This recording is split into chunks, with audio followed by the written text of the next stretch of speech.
यह स्टोरी की शुरुआत होते हैं जब मैं घर से गुस्से में बड़बड़ाते हुए निकल आया था और बस स्टैंड की तरफ आगे बढ़ने लगा। मैं मन ही मन बड़बड़ा रहा था, पता नहीं कितने पैसे छुपा रखे हैं, लेकिन मेरे लिए एक बाइक नहीं ला देते।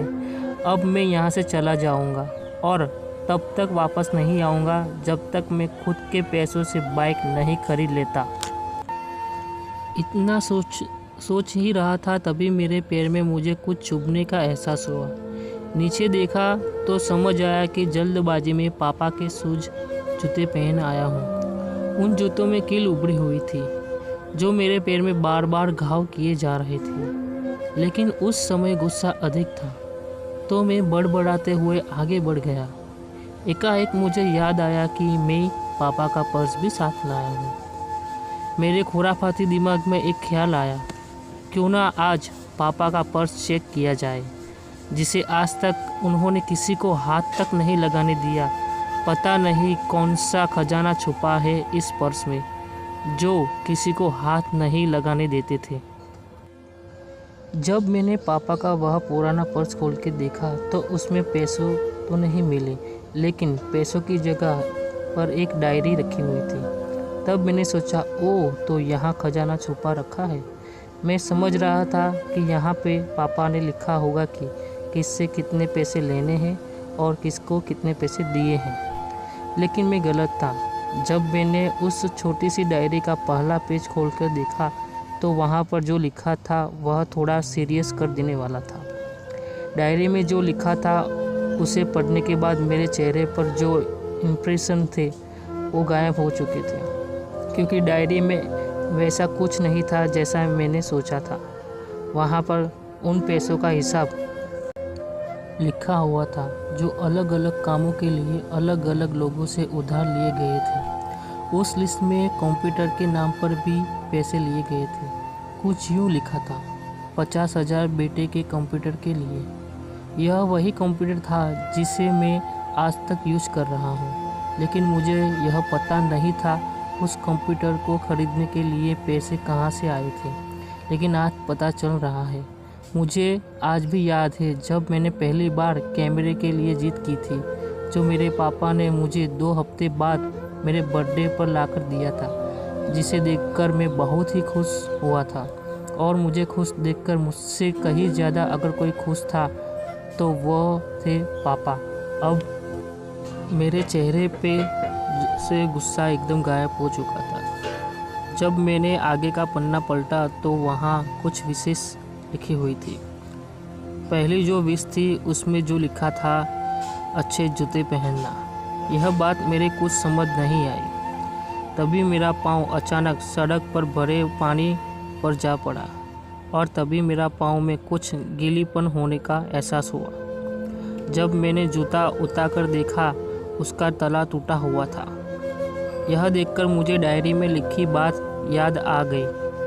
तभी मुझे माँ पापा की कई बातें भी याद आ रही थी कि कैसे माँ जब कहा करती थी पापा से, अब तो जूते पुराने हो गए, नए ले लीजिए, तो पापा अक्सर यह कहकर टाल दिया करते थे, जूते अभी और चलेंगे, अभी कुछ दिनों पहले तो लिए थे। मुझे आज समझ आ रहा था कि कितने दिन और चलेंगे। साथ ही साथ यह भी समझ आ रहा था कि पापा का पर्स क्यों छुपा कर रखते थे। तभी उस डायरी को पढ़ते हुए बस स्टैंड पर पड़ी बेंच पर आकर बैठा। अब उस डायरी का आखिरी पन्ना बचा हुआ था। उस पन्ने को जब मैंने पलट कर देखा तो वहाँ लिखा कल की डेट लिखी हुई थी। तारीख के नीचे लिखा हुआ था 50,000 रुपये बाइक के लिए। बस इतना पढ़ा और दिमाग सन्न रह गया। अब मेरे मन में कोई शिकवा गिला नहीं बचा था, बस मेरी आंखों में आंसू चले जा रहे थे। मुझे आज तक नहीं पता तब मैं क्यों रोए जा रहा था। अब मैं जल्दी से घर की तरफ भागा, लेकिन जूतों की वह कील पाँव में अब तक घाव बनाने में कामयाब हो चुकी थी।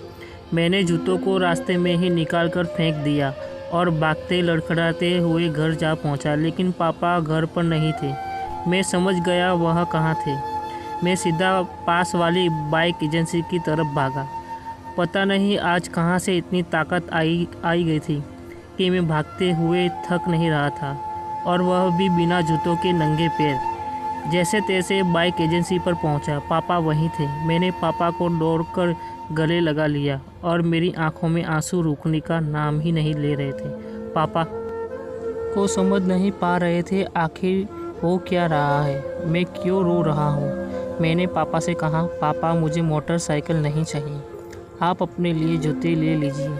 अब आज से मैं जो भी करूँगा अपनी मेहनत से अपने बलबूते पर पढ़कर करूँगा। दोस्तों, बस इतनी सी थी यह कहानी। यह हार्ट टचिंग लिखते हुए आज मेरी भी आंखें नम हुई है। मैं आज आपसे कहना चाहूँगा ठीक ऐसे ही होते हैं हमारे पिता। अब अक्सर देखते हैं कि हम अपने से हर बात शेयर करते हैं और माँ भी इससे बदले हमें बहुत प्यार देती है, लेकिन एक शख्स ऐसा भी होता है जो हमें छुपकर प्यार करता है। वह होते हैं हमारे पिता। यह परिवार में एकमात्र ऐसा व्यक्ति होता है जो अपने बच्चों से उन्हें बिना जताए छिपकर प्यार करता है, खुद की इच्छाओं को मारकर बच्चों के लिए सपने देखता है और उनकी खुशी में ही खुश हो जाता है। मुझे नहीं पता कि आप अपने पेरेंट्स की इज्जत करते हो या नहीं, लेकिन अगर आपके पास पेरेंट्स है तो आप बहुत खुश नसीब हो, क्योंकि इस दुनिया में बहुत से लोगों को पास पेरेंट्स का प्यार भी नसीब नहीं होता। अंत में मैं यही कहना चाहूँगा कि माँ बाप की भावनाओं का सम्मान करें।